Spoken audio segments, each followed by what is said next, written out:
Vous savez ce que je ressens vraiment profondément dans mon cœur? Je crois vraiment qu'aujourd'hui est un jour spécial où beaucoup de chrétiens du monde entier se réunissent le dimanche à la même heure pour louer et glorifier Jésus-Christ. Et vous savez ce que je ressens vraiment en moi? J'avais cette image devant moi où il y avait un trône et une grande place. Je n'arrive pas à la définir vraiment. C'est une grande place très lumineuse. C'est comme ces images qu'on voit du ciel avec plein de nuages, mais ce n'était pas blanc totalement. C'était avec un peu de rosé, un peu vraiment des grandes lumières. C'est indescriptible, je n'arrive pas à vous décrire. Mais ce que je ressentais au plus profond de moi, c'est qu'il y avait effectivement l'assemblée qui était déjà dans le ciel avec les anciens et les anges. Mais je voyais vraiment des chrétiens du monde entier élever leur louange devant le trône de Dieu. Et ce matin, vraiment, même si physiquement, on n'est pas tous ensemble en tant que chrétiens, de toute manière, je crois que le bâtiment n'accueillerait pas le monde entier. Mais même si on n'est pas physiquement ensemble en tant que chrétiens, je crois que devant le trône de Dieu, nous sommes ensemble. Devant le trône de Dieu, lorsqu'on élève nos voix, on loue Dieu, on glorifie Dieu, on adore Dieu. Notre esprit est en train de louer et de glorifier devant le trône de Dieu. Et ça, c'est merveilleux. Et aujourd'hui, vraiment, la parole de Dieu nous dit, approchez-vous de lui, pierre vivante, et vous-même, comme des pierres vivantes, édifiez-vous, afin de former une maison spirituelle, un saint sacerdoce qui lui est agréable. Et aujourd'hui, vraiment, j'aspire à ce que tous ensemble, nous puissions former cette maison spirituelle, que nous puissions vraiment adorer Dieu, glorifier Dieu, être une maison spirituelle pour l'Éternel et vraiment que notre louange soit comme un parfum agréable qui monte devant le trône de Dieu. Alors voilà pourquoi il est important, Église, de bien disposer son cœur lorsqu'on vient dans la présence de Dieu. Parce que finalement, tous ensemble, nous nous édifions. Tous ensemble, nous formons une maison spirituelle et un saint sacerdoce. Amen. Et ça, c'est vraiment merveilleux. C'est vraiment ce que je ressens au plus profond de moi. Et lorsque ma louange monte devant Dieu, c'est ce que je vois. Je vois vraiment que nous tous, nous sommes là en train d'élever nos voix devant le trône de Dieu. Et ça, c'est merveilleux. Et ce qui est merveilleux, c'est que devant le trône de Dieu, il y a vraiment beaucoup de trésors, beaucoup de choses que nous allons prendre. Lorsque nous allons donner à Dieu la louange, lui-même, il va nous rendre des choses, des bénédictions abondantes. Sa gloire abondante va se déverser sur nous et la sainteté de Dieu va se déverser en nous. Voilà pourquoi il est important qu'on vienne dans la présence de Dieu. Il ne s'agit pas de venir pour venir, il s'agit de venir pour pouvoir donner à Dieu, mais recevoir aussi de sa part. Et recevoir afin de se sanctifier, recevoir afin d'être meilleur. Et c'est vraiment ce qu'on doit aspirer tous ensemble, parce que nous devons devenir la stature parfaite de Jésus-Christ. Amen. Et ça, c'est merveilleux. Alors ce matin, je veux vous parler d'un sujet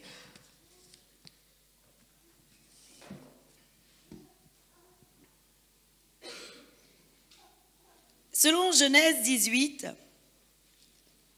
le verset 14,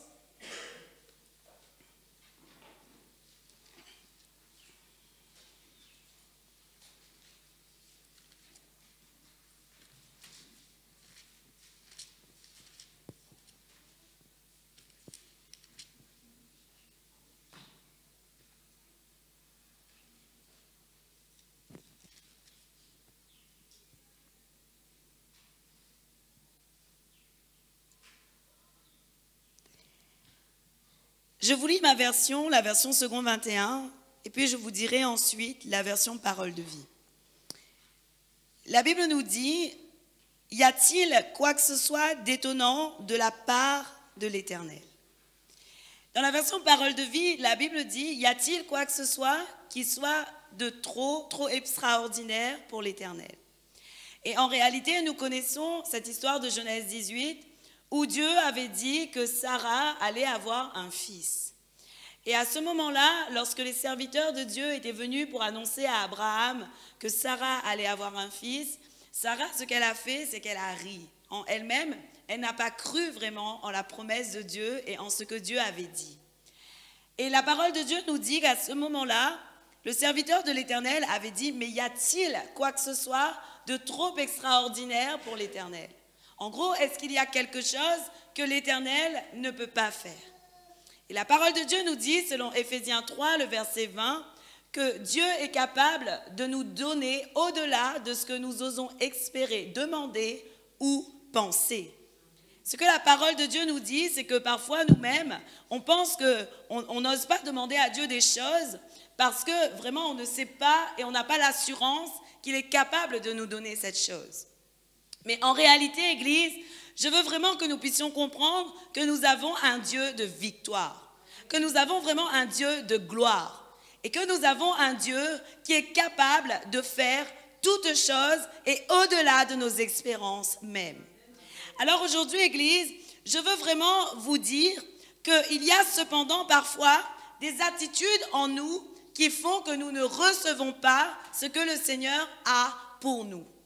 Et aujourd'hui, vraiment, j'aimerais qu'on parle de ces obstacles qui sont des obstacles à nos prières, mais aussi des obstacles à nos victoires. Et aujourd'hui, effectivement, dans nos attitudes, il y a parfois des obstacles que nous-mêmes nous créons et nous ne recevons pas la bénédiction que Dieu a pour nous. Amen. Ce que la parole de Dieu nous dit, et pour cela on va aller dans Marc 11.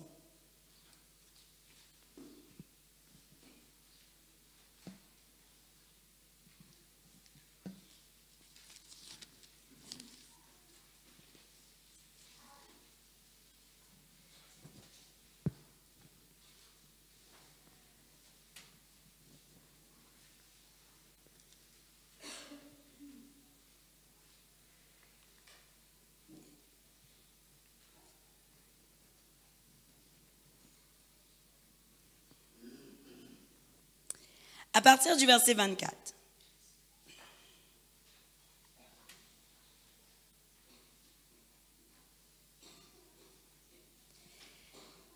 La Bible nous dit, c'est pourquoi je vous le dis, tout ce que vous demanderez en priant, croyez que vous l'avez reçu et cela vous sera accordé. Alors, la parole de Dieu, on connaît tous ce verset en réalité, Église. Et ce verset vraiment est un verset qu'on entend tous, même quand on vient de connaître le Christ.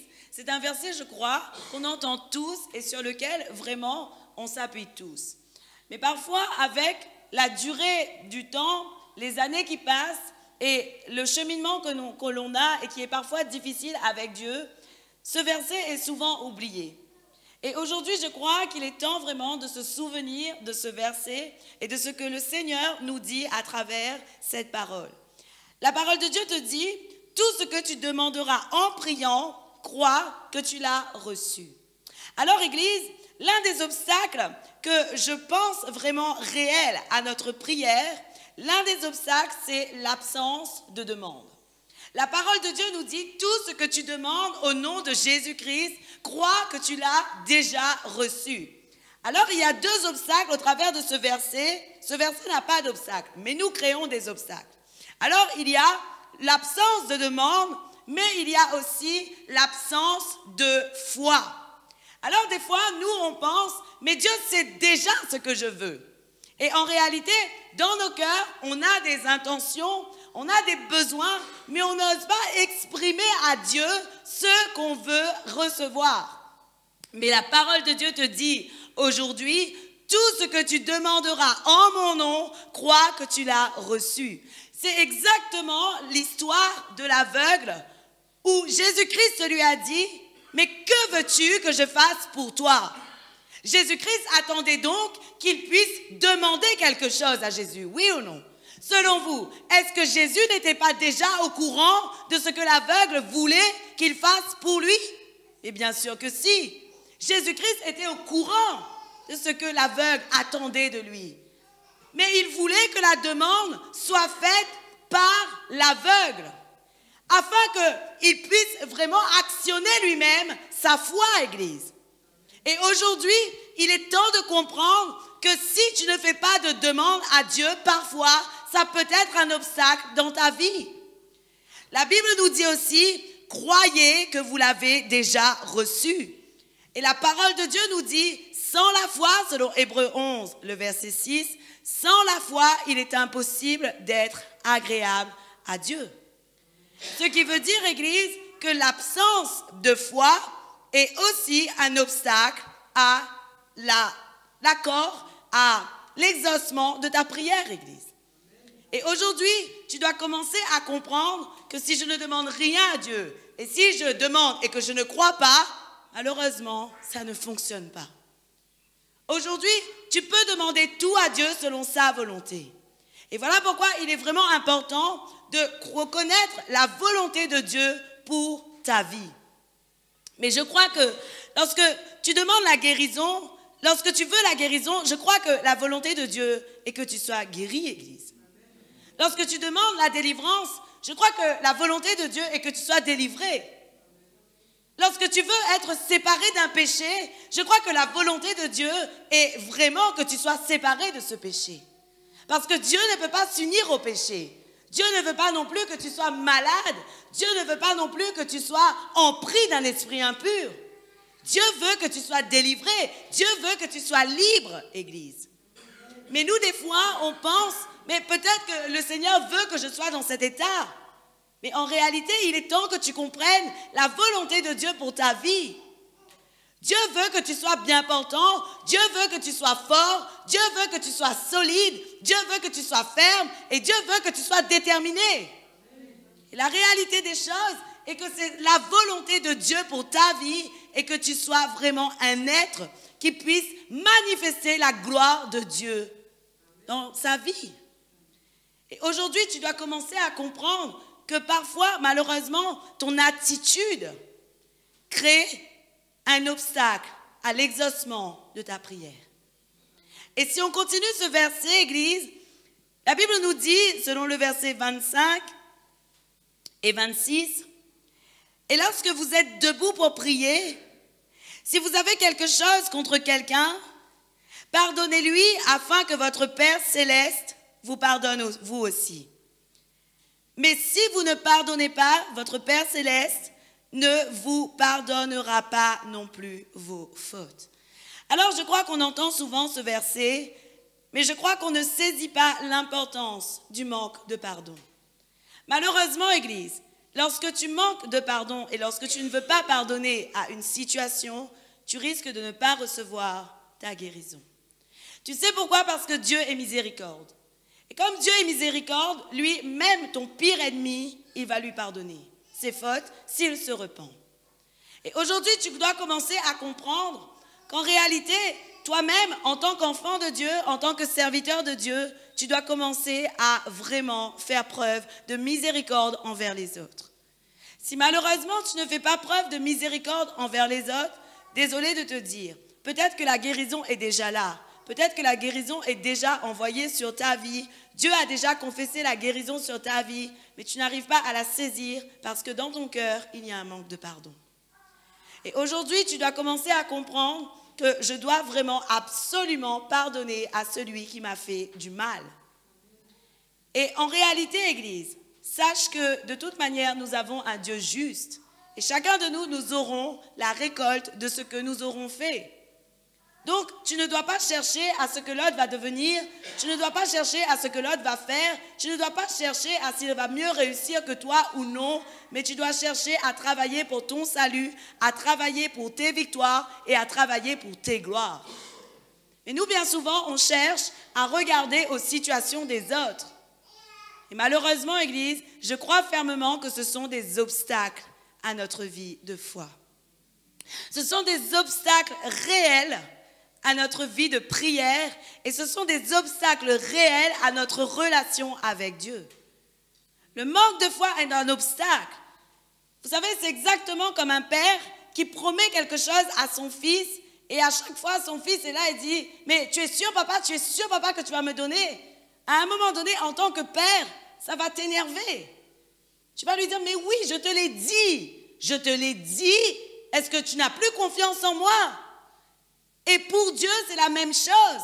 Si nous n'avons pas de foi, Église, nous ne pouvons pas être agréables à Dieu. Dieu nous dit et il fait ce qu'il dit. La parole de Dieu nous dit que Dieu n'est pas un homme pour mentir, ni un fils d'homme pour se repentir. Alors je crois que le problème, bien souvent, vient de notre attitude, Église. Les victoires sont là, la gloire de Dieu est là, mais notre attitude. Reflète-t-elle réellement une attitude d'enfant bien-aimé du Père? Reflète-t-elle réellement une attitude d'héritier du royaume de Dieu et de co-héritier de Jésus-Christ? L'héritier du royaume des cieux sait faire des demandes à son Père. L'héritier du royaume des cieux a la foi en toutes circonstances. L'héritier du royaume des cieux pardonne tout, supporte tout, excuse tout. L'héritier du royaume des cieux agit de cette manière, Église. Et aujourd'hui, plus tu veux avoir des victoires, plus tu veux mettre et tu dois mettre en pratique la parole de Dieu. Tu dois avoir cette attitude d'enfant de Dieu, Église. Et c'est pour ça que la parole de Dieu nous dit que Dieu veut nous amener de gloire en gloire et de victoire en victoire. Et aujourd'hui, tu dois vraiment saisir le comment faire. Je crois vraiment aussi qu'un des obstacles à nos prières, c'est le manque de détermination. Selon la parole de Dieu et selon Luc 18,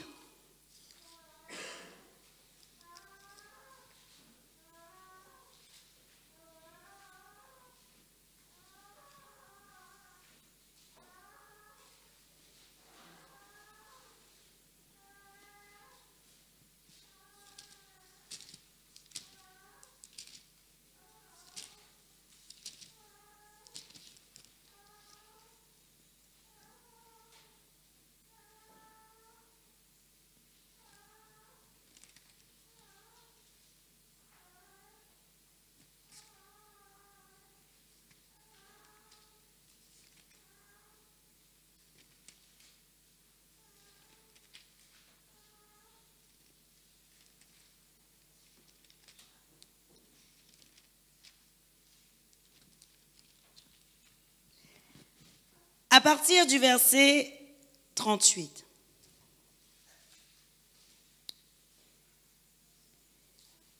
Il s'agit de l'histoire que je vous ai citée tout à l'heure.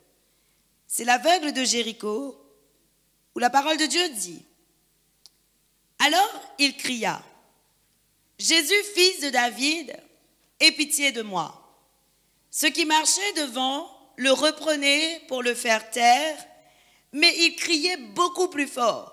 « Fils de David, aie pitié de moi. » Jésus s'arrêta et ordonna qu'on le lui amène. Quand il fut près de lui, il lui demanda « Que veux-tu que je fasse pour toi ?» Il répondit « Seigneur, que je retrouve la vue. » Alors, Église, ce que la parole de Dieu nous montre, c'est que cet aveugle savait que Jésus-Christ passait, puisqu'il avait demandé « Mais que se passe-t-il » Et on lui a dit « Jésus-Christ est là. » Et la parole de Dieu nous dit qu'à ce moment-là, ceux qui marchaient là avec Jésus-Christ lui demandaient de se taire. Mais qu'est-ce que l'aveugle a fait?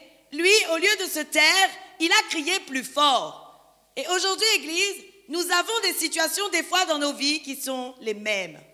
Il y a des moments où on te dit que tu vas recevoir la guérison de Jésus-Christ. Et puis quand tu sors d'ici, oui, au début tu crois, tu dis oui, je vais recevoir la guérison de Jésus-Christ. Et puis lorsque tu es chez toi à l'extérieur, les gens vont commencer à te dire « Mais non, c'est pas possible que tu reçoives cette guérison. C'est une maladie trop grave. Mais comment se fait-il que d'autres personnes, eux, meurent avec le cancer? Et toi qui as un cancer, tu vas peut-être être guéri. » Et bien souvent, en entendant ce genre de paroles, en entendant ce genre de mots, cela bloque notre guérison. Pourquoi? Parce qu'on reçoit plutôt ces paroles au lieu de s'appuyer sur la promesse de Dieu pour notre vie. Voilà pourquoi la Bible te dit de recevoir plutôt des pensées justes, honorables, dignes d'approbation et agréables à Dieu, Église. Au lieu de recevoir toutes sortes de mots et de condamnations que les gens veulent envoyer sur ta vie, reçois la promesse de Dieu pour ta vie. Et appuie-toi tous les jours sur cette promesse. Commence à confesser de ta vie qui tu es en Jésus-Christ, Église. Et la réalité des choses et qu'à ce moment-là, lorsque tu vas commencer à confesser qui tu es en Jésus-Christ, tu vas recevoir la détermination en toi. Et parce que tu vas recevoir cette détermination, tu vas pouvoir encore crier plus fort, même si tu ne vois pas la chose venir. Et aujourd'hui, tu dois être comme cet aveugle.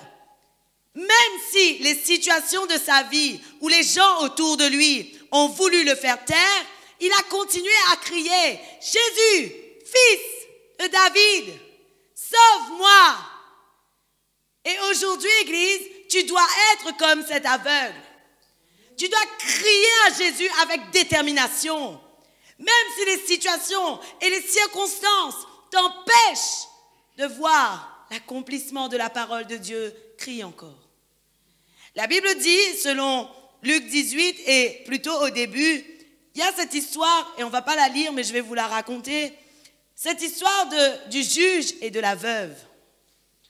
Et à un moment donné, la veuve demandait au juge grâce. Et elle persistait tellement, qu'à un moment donné, le juge était fatigué de l'entendre. Et alors, comme il était fatigué de l'entendre, le juge lui a accordé grâce. Et la parole de Dieu nous dit, si cet homme-là, qui est sans foi ni loi, lui, il est capable d'accorder grâce, à combien plus forte raison ton Père qui est dans les cieux est capable de t'accorder tout ce que tu lui demandes, Église. Et aujourd'hui, tu dois commencer à comprendre que le désir de Dieu pour ta vie est que tu sois sauvé. Tu dois commencer à comprendre que la volonté de Dieu pour ta vie est que tu sois quelqu'un de meilleur et quelqu'un de libre, quelqu'un de guéri et quelqu'un vraiment qui reçoit les victoires de Dieu et les promesses de Dieu dans sa vie, Église. Change vraiment ta pensée, change vraiment ton entendement, change vraiment ta façon de faire en te disant, si le Seigneur veut que je sois comme ça, alors je reste comme ça. Malheureusement, Église, Dieu ne veut pas que tu restes dans cette situation. Dieu veut que tu en sortes, et Dieu veut que tu aies la foi, Dieu veut que tu lui en fasses la demande en tout temps, Dieu veut que s'il manque du pardon, que tu fasses miséricorde et grâce, et Dieu veut que tu sois déterminé. Et dans le cas de la guérison, Église, la parole de Dieu nous montre un obstacle à nos prières qui est la volonté. La parole de Dieu nous dit que Jésus-Christ a demandé à l'aveugle de Jéricho, « Mais que veux-tu que je fasse pour toi ?» Et l'aveugle a dit à Jésus-Christ que je retrouve la vue. Mais parfois, Église, nous ne voulons pas être guéris. Et il y a des personnes qui sont dans cette situation-là. Pourquoi? Parce qu'ils ont des avantages sociaux. Peut-être que vous allez trouver ça grave, mais il y a vraiment des personnes qui ont des avantages sociaux parfois et ils ne veulent pas recevoir leur guérison. Ils ne veulent pas recevoir leur guérison parce que s'ils la reçoivent, malheureusement, ils n'auront plus ces aides. Et vraiment, toi qui veux servir Dieu, toi qui veux travailler pour le royaume des cieux, toi qui as la capacité de guérir les malades, je t'invite vraiment à, lorsque tu pries pour quelqu'un, demande-lui s'il veut vraiment être guéri. Si tu vois qu'il y a un obstacle, qu'il y a quelque chose qui bloque sa guérison, demande-lui s'il veut être guéri. Et si vraiment il te dit oui, je veux être guéri, alors à ce moment-là, vraiment crois que la manifestation de la puissance de Dieu va se faire. Mais je peux t'assurer, Église, qu'il y a des personnes sur la terre qui ne veulent pas être guéries. Et des fois, c'est un obstacle à la prière. Alors aujourd'hui, Église, tu dois vraiment t'appuyer sur cette parole pour pouvoir demander, mais que veux-tu que Jésus-Christ fasse pour toi? Est-ce que tu veux vraiment être guéri? Et s'il te dit oui, alors manifeste la gloire de Jésus-Christ par le talent qui t'a été donné par le Saint-Esprit. Aujourd'hui, vraiment, tu dois commencer à comprendre qu'il y a des réels obstacles à la victoire de Dieu. Et ce que je viens de te dire là, à l'instant, c'est une partie seulement. La parole de Dieu nous dit que l'intention de ton cœur également est comptée. Et si tu vas regarder Jacques 4,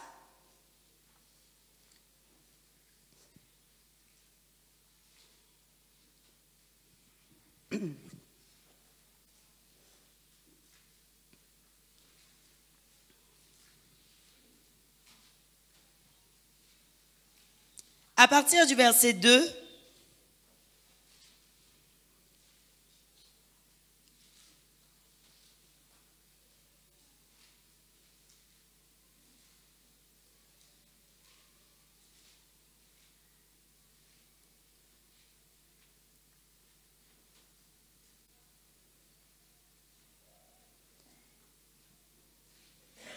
La Bible nous dit, vous désirez et vous ne possédez pas.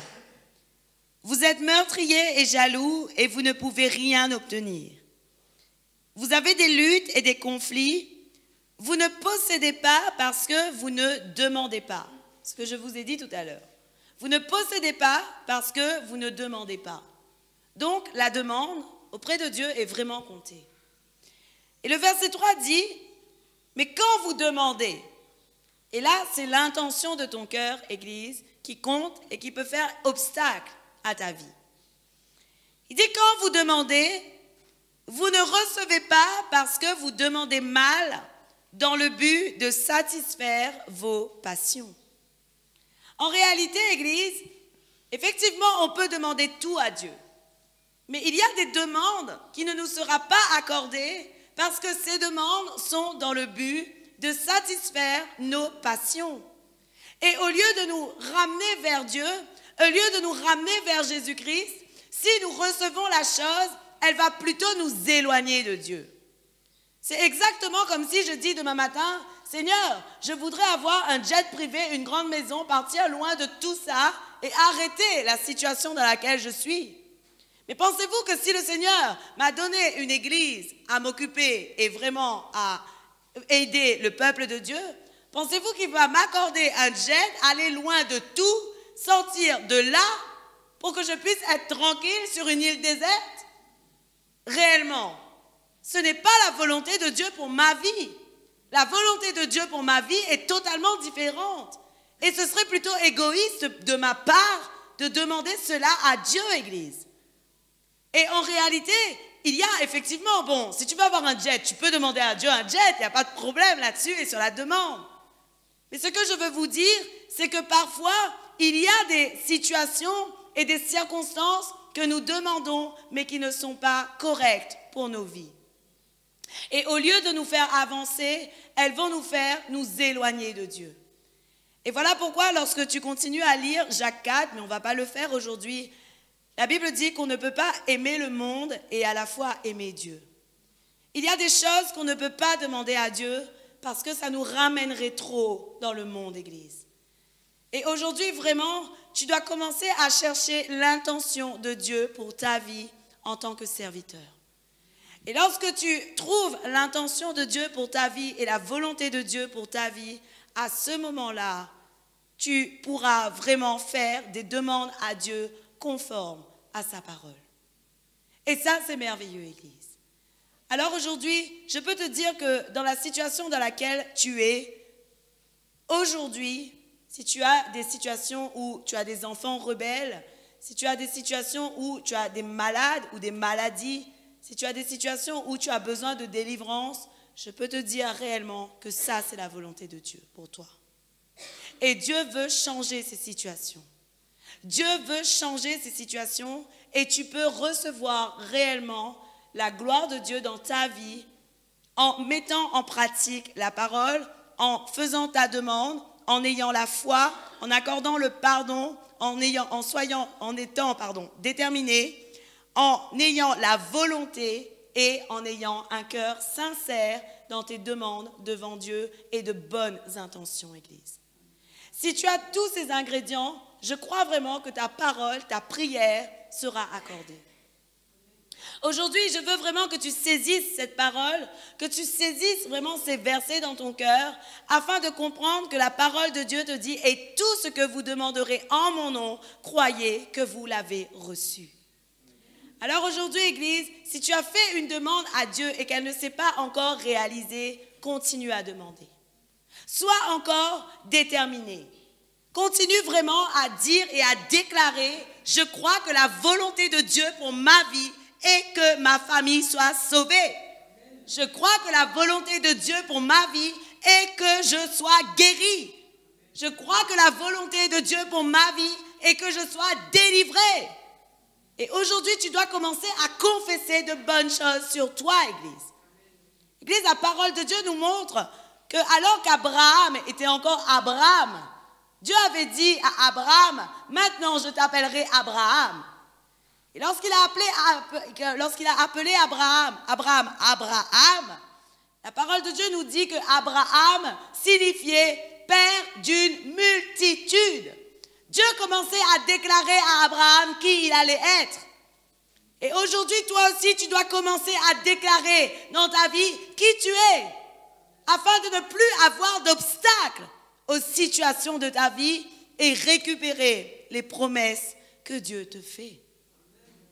Aujourd'hui, tu dois vraiment déclarer de grandes choses sur ta vie, Église. Tu dois déclarer qui tu es. La Bible te dit réellement qu'il n'y a plus de condamnation pour ceux qui sont unis à Jésus-Christ. Et pourtant, le chrétien, parfois, il se met sous des jougs étrangers. Mais ce n'est plus ton joug. Brise-le et avance. Ce n'est plus la situation dans laquelle Dieu veut que tu sois emprisonné. Brise-la, ouvre les portes de ta prison et avance. Sors de cette prison dans laquelle tu t'es mis et avance maintenant. Et aujourd'hui, Église, tu dois commencer à comprendre que tu es victorieux en Jésus-Christ.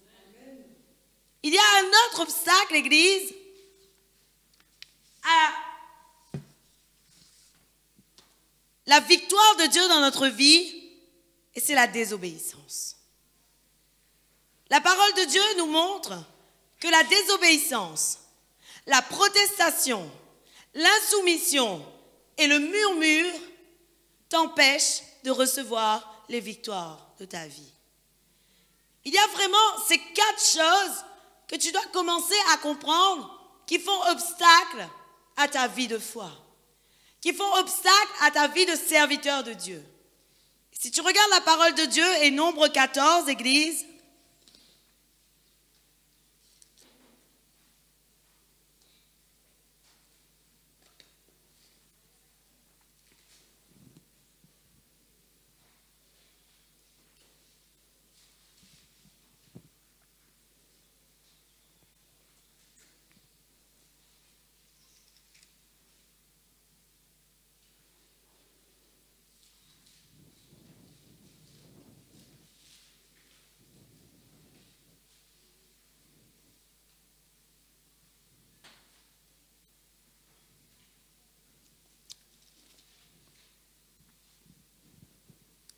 à partir du verset 1er.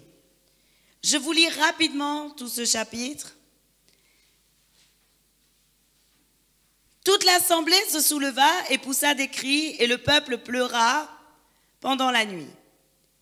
Tous les Israélites murmurèrent contre Moïse et Aaron, et toute l'assemblée leur dit, « Si seulement nous étions morts en Égypte ou dans ce désert, pourquoi l'Éternel nous fait-il aller dans ce pays où nous tomberons par l'épée, où nos femmes et nos petits-enfants deviendront une proie?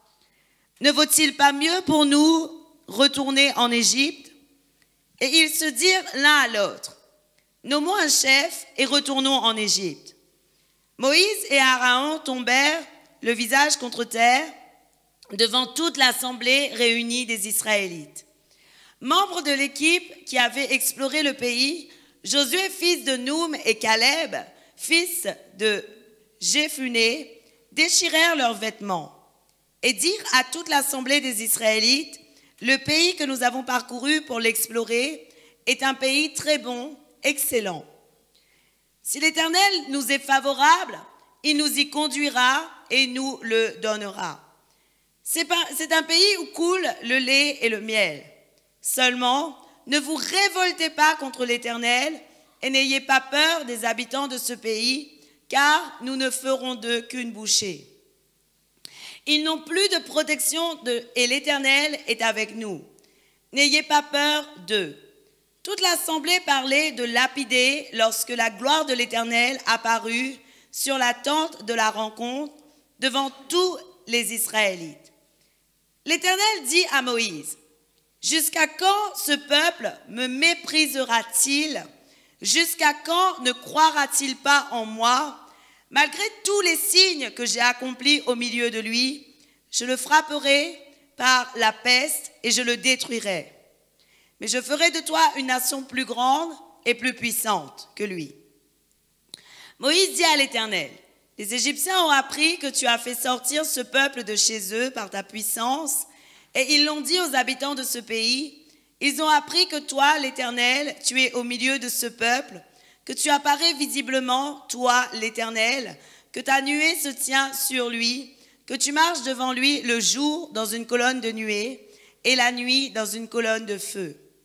Si tu fais mourir ce peuple d'un seul coup, les nations qui ont entendu parler de toi diront, l'Éternel n'avait pas le pouvoir de conduire ce peuple dans le pays qu'il avait juré de lui donner. C'est pour cela qu'il l'a exterminé dans le désert. Maintenant que la puissance du Seigneur se montre dans sa grandeur, conformément à ce que tu as déclaré. L'Éternel est lent à la colère et riche en bonté. Il pardonne la faute et la révolte, mais il ne traite pas le coupable en innocent. Et il punit la faute des pères sur les enfants jusqu'à la 3e et la 4e génération. Pardonne la faute de ce peuple conformément à la grandeur de ta bonté, tout comme tu lui as pardonné depuis l'Égypte jusqu'ici. L'Éternel dit, « Je pardonne comme tu l'as demandé, mais je suis vivant et la gloire de l'Éternel remplira toute la terre. Ces hommes ont vu ma gloire et les signes que j'ai accomplis en Égypte, dans le désert. Ils m'ont provoqué déjà 10 fois et n'ont pas écouté. Aucun d'eux ne verra le pays que j'ai juré à leurs ancêtres de leur donner. Aucun de ceux qui m'ont méprisé ne leur verra. Quant à mon serviteur Caleb, parce qu'il a été animé d'un autre esprit et qu'il a pleinement suivi ma voie, je le ferai entrer dans le pays où il est allé et sa descendance le possédera. Les Amalécites et les Cananéens habitent la vallée. Demain, tournez-vous et partez pour le désert dans la direction de la mer des roseaux. L'Éternel dit à Moïse et à Aaron, « Jusqu'à quand laisserai-je cette méchante assemblée murmurer contre moi? J'ai entendu les plaintes des Israélites qui murmuraient contre moi. » Allez directement ensuite au verset 42. La parole de Dieu nous dit que Moïse a dit au peuple, « Ne montez pas car l'Éternel n'est pas au milieu de vous. Ne faites pas battre par vos ennemis.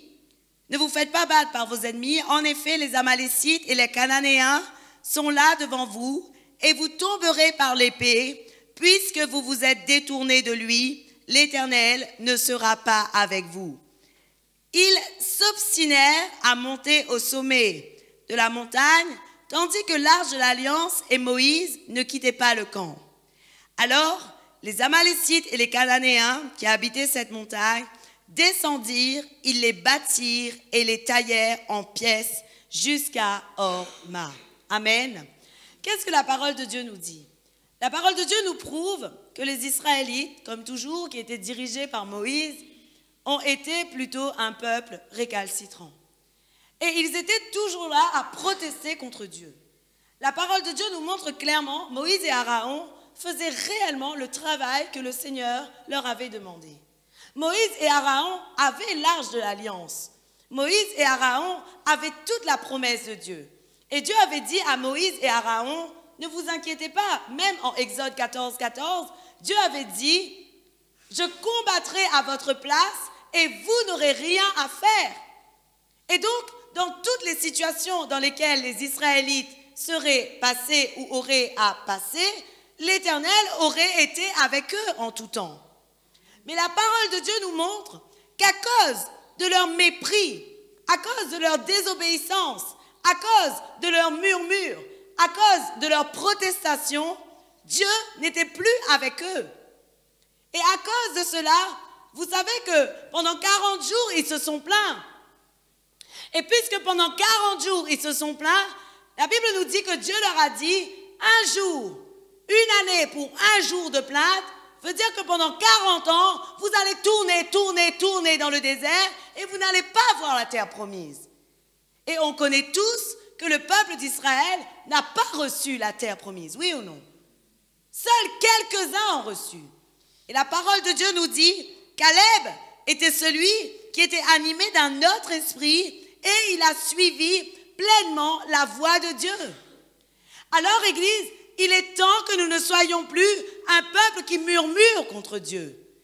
Il est temps que nous ne soyons plus un peuple qui proteste contre Dieu. Il est temps que nous ne soyons plus un peuple qui ose dire à Dieu, Seigneur, mais peut-être que si tu aurais fait ça comme ça, ce serait mieux. Et malheureusement, si on regarde à notre situation, à notre état et à notre vie, parfois, nous faisons des murmures. Parfois, nous protestons contre Dieu. Mais heureusement, Église, la parole de Dieu nous dit que Dieu est lent à la colère. Il est d'une immense bonté. Mais le problème, que même si le Seigneur ne te rejette plus, parce que tu as donné ta vie à Jésus-Christ, malheureusement, tu manques des victoires à cause de ça. À cause de cette attitude, effectivement, Dieu ne te rejette pas, parce que tu crois en Jésus-Christ, parce que tu veux t'attacher à Jésus-Christ, parce que tu veux avancer avec Jésus-Christ. Mais à cause de ton attitude, tu manques des victoires dans ta vie. Et si le Seigneur veut vraiment agir plus vite, il ne peut pas parce que tu es en train de murmurer, parce que tu es en train de protester et parfois tu confesses des choses de ta bouche qui ne sont pas de la volonté de Dieu. Et alors tu commences à dire, mais vraiment, franchement, ma famille, elle est vraiment dure. Et c'est vraiment une attitude trop nulle. J'utilise ce mot, mais en réalité, c'est un mot qu'on doit bannir de notre vocabulaire. On doit commencer à dire que notre famille va être glorieuse, que notre famille vraiment va voir la victoire, que nos enfants sont des enfants bénis, que nos enfants sont des enfants qui vont réussir, que nos enfants sont des enfants qui vont aller vraiment de gloire en gloire. La Bible te dit que la vie et la mort est au pouvoir de ta langue, Église. Mais malheureusement, aujourd'hui, tu dois commencer à comprendre que la protestation, le murmure, l'insoumission et la désobéissance sont des choses qui ne sont pas agréables pour Dieu. Et malheureusement, tu peux regarder autour de toi. Bien souvent, nous sommes ce type de peuple. Et nous murmurons, et nous sommes insoumis, et nous désobéissons, et nous confessons toutes sortes de choses mauvaises sur notre vie. Aujourd'hui, Église, je te dis vraiment pour toi-même, tu dois avoir une attitude de victoire. Et aujourd'hui, tu dois commencer à faire ce que la parole de Dieu te dit, selon Isaïe 30, le verset 15, faire confiance à Dieu et garder ton calme.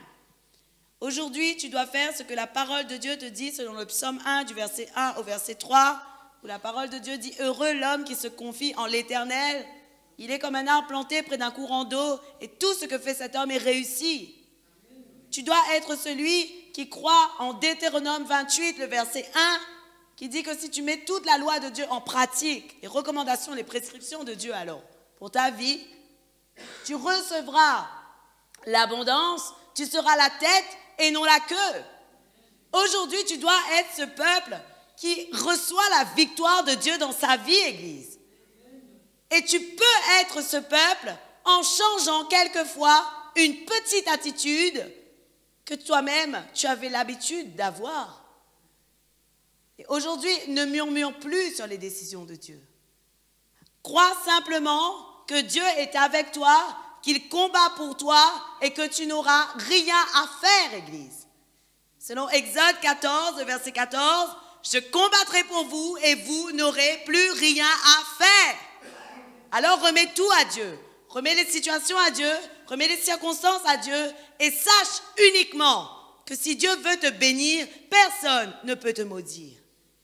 Si vous regardez la parole de Dieu et si vous regardez cette histoire de Balak et de Balaam, où Balak avait demandé à Balaam de maudire Jacob, au lieu de maudire, Balaam a été envoyé par l'Éternel et par 3 fois, il a béni le peuple de Dieu. Et qu'est-ce que Balaam a dit? Comment pourrais-je maudire un peuple que Dieu lui-même a béni? Aujourd'hui, Église, sache que tu es ce peuple que Dieu a béni. Et puisque tu es ce peuple que Dieu a béni, confesse les bénédictions dans ta vie. Arrête de regarder, oh, il va me maudire, je vais tout perdre. Non, il ne peut pas te maudire parce que tu es un peuple béni. Il ne peut pas prendre tes victoires parce que tu gardes tes victoires. Ne donne pas à Satan le pouvoir sur ta vie, mais toi-même, prends l'autorité et le pouvoir sur ta propre vie. La propre victoire que Jésus-Christ te donne, Église. Aujourd'hui, sois cet être victorieux. Sois cette personne qui sait à qui il appartient. La parole de Dieu te dit, selon Romains 8, Église,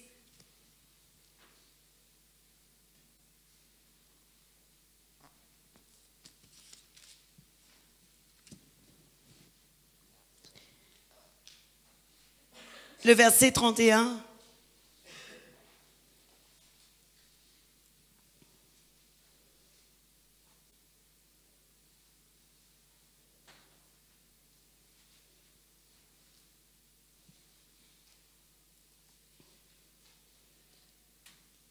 La Bible dit, que dirons-nous donc de plus? Si Dieu est pour nous, qui sera contre nous? Lui qui n'a pas épargné son propre Fils, mais l'a donné pour nous tous, comment ne nous accorderait-il pas aussi tout avec lui? Qui accusera ceux que Dieu a choisis? C'est Dieu qui les déclare justes. Aujourd'hui, Église, je veux que tu arrêtes d'entendre ce mensonge du diable qui te dit tu n'es pas capable et tu n'as pas la possibilité, tu n'es pas digne de recevoir les grâces de l'Éternel. Aujourd'hui, abandonne ce mensonge de l'ennemi. Je vais te dire quelque chose. Personne n'est digne. Personne n'est digne de recevoir la gloire de l'Éternel. Parce que selon Romains 3, le verset 23, la parole de Dieu te dit tous ont péché. Et tous sont privés de la gloire de Dieu. Mais cependant, nous sommes devenus justes devant Dieu par notre foi en Jésus-Christ. Alors aujourd'hui, Église, lorsque tu vis une situation difficile, ne laisse pas le diable dire « mais c'est à cause de ton attitude, c'est à cause de tes actions, regarde, tu n'es pas encore bon », surtout si tu sais que tu veux faire la volonté de Dieu dans ta vie. Parce qu'à cause de cela, malheureusement, tu t'éloignes du plan de Dieu pour toi. Aujourd'hui, tu dois commencer à confesser « non ». Je sais que Dieu agit par grâce et que Dieu donne par grâce. Et ça ne dépend pas de tes actions, ça ne dépend pas de ce que tu feras pour recevoir la grâce et la volonté de Dieu, mais ça dépend uniquement de la grâce de Dieu. Alors aujourd'hui, Église, tu dois commencer à comprendre que si Dieu est pour toi, et je peux te dire Dieu est pour toi, Dieu est pour celui qui choisit Jésus-Christ, Dieu est pour celui qui veut faire la volonté de Jésus-Christ dans sa vie, Dieu est pour celui qui veut se sanctifier en Jésus-Christ, Dieu est pour toi. Alors aujourd'hui, sache que si Dieu est pour toi, personne ne peut être contre toi. Arrête de laisser les condamnations de l'ennemi t'envahir. Parce que malheureusement, tu ne saisis pas la bénédiction que l'Éternel a pour toi. Aujourd'hui, Église, sache réellement que Dieu t'a pris et t'a sauvé uniquement par grâce. Effectivement, on doit travailler à notre salut, on doit chercher à changer de comportement, on doit se revêtir de l'attitude de Jésus-Christ. Mais Église, malheureusement, jusqu'à la fin de nos jours, on ne sera pas encore parfait. Jusqu'à la fin de nos jours, il y aura des moments où nos attitudes ne vont pas, elles, être forcément celles de Jésus-Christ. Mais ce que Dieu attend de toi, c'est que tu t'efforces à bien faire. Dieu attend de toi que tu t'efforces réellement à mettre en pratique sa parole. Alors aujourd'hui, je ne vous dis pas de faire comme vous voulez, non. Je vous dis de continuer à suivre et à devenir la stature parfaite de Jésus-Christ. Mais si quelque part, à un moment donné, vous avez fait quelque chose qui n'est pas conforme à la parole de Dieu, commencez juste à demander pardon à Dieu. La Bible dit que si nous confessons nos péchés, nous avouons, c'est tout confess en anglais qui veut dire avouer, si nous avouons nos péchés à Dieu, il est fidèle et juste et il nous pardonne. Alors lorsque tu as avoué ton péché à Dieu, Dieu est fidèle et juste et il te pardonnera. Ne laisse plus ensuite l'ennemi te dire « Non, mais tu te souviens, regarde ce que tu as fait, c'est à cause de ça que tu ne reçois pas ta guérison. » Surtout si tu as déjà avoué à Dieu, si tu as déjà confessé à Dieu et si tu as déjà demandé à Dieu de te pardonner, alors avance. Ne reste plus sur la situation que tu étais autrefois, mais avance toujours vers Jésus-Christ. Garde tes yeux fixés sur Jésus-Christ, garde tes yeux fixés sur la promesse de Dieu et continue à avancer, Église. Aujourd'hui, vraiment, je veux vous encourager à comprendre que personne ne peut plus vous accuser dès lors que vous êtes le serviteur de Dieu. Dès lors que vous êtes enfant de Dieu, personne ne peut plus vous accuser. Oui, il va essayer, mais tu n'es pas obligé de prendre l'accusation sur toi. Il va essayer, il va dire ce qu'il veut, de toute façon, sa bouche lui appartient. Mais ne prends pas cette accusation en toi et sur toi, Église. Tu n'es pas une éponge, tu n'es plus une éponge dès lors que tu appartiens à Jésus-Christ, mais tu es fille et fils bien-aimé du Père. Alors aujourd'hui, reçois ta victoire, reçois la gloire de Dieu pour toi et vis réellement la vie que Dieu veut que tu reçoives avec lui. Vous savez, ce qui est merveilleux, c'est que Dieu nous aime réellement. Et Dieu veut que nous soyons réellement son peuple et que nous lui appartenons en tout. Et puisque Dieu veut que tu lui appartiens en tout, il veut aussi te donner les bénédictions abondantes, la gloire abondante. Il va te corriger, oui, parfois. Comme tout père, Dieu un jour nous corrige. Mais la parole de Dieu nous dit que Dieu corrige celui qu'il aime comme son fils. Alors, lorsque Dieu te corrige, garde la correction de Dieu. Mais laisse Dieu simplement façonner ton caractère. Laisse Dieu simplement te changer. Et arrête d'entendre les condamnations et les accusations que l'ennemi dit de toi. Ça suffit. N'entends plus ces condamnations. N'entends plus les mauvaises choses que l'ennemi dit de toi. Maintenant, entends comment Dieu veut te façonner. Entends comment Dieu veut te changer. Entends comment Dieu te corrige. Entends comment Dieu veut te redresser. Entends réellement que le Seigneur veut faire de toi une personne qui va de gloire en gloire et de victoire en victoire. Aujourd'hui, vraiment, je voulais vous encourager là-dessus, Église. Parce que je crois que notre chemin avec Dieu est vraiment long. Je crois que la tâche qu'on a à faire pour Dieu est vraiment difficile. Et malheureusement, notre chemin et la voie dans laquelle on est semé d'embûches. Mais si tu ne passes pas ces obstacles et tu restes là où il y a des embûches, où il y a des difficultés, malheureusement, tu n'avanceras pas. Et tu n'iras pas jusqu'à recevoir la vie éternelle. Alors aujourd'hui, prends ces embûches, prends ces obstacles et au lieu de rester là, monte dessus, avance, écrase et avance. Sois déterminé. Sois vraiment quelqu'un qui a envie d'avancer pour le Seigneur. Sois quelqu'un qui marche en guerrier, Église. Mais sois pas quelqu'un qui soit comme une victime tout le temps. Sois le guerrier de l'Éternel. Dieu attend que tu sois un guerrier, que tu puisses réellement marcher, même sur les obstacles, même sur les difficultés. Avance et cours la course qui t'est donnée vers la vie éternelle. Aujourd'hui, Église, je veux t'encourager à courir la course que Dieu te donne aujourd'hui. Monte sur les obstacles, franchis-les. Tu es victorieux de toute manière. Tu es victorieux de toute manière. Sois ferme.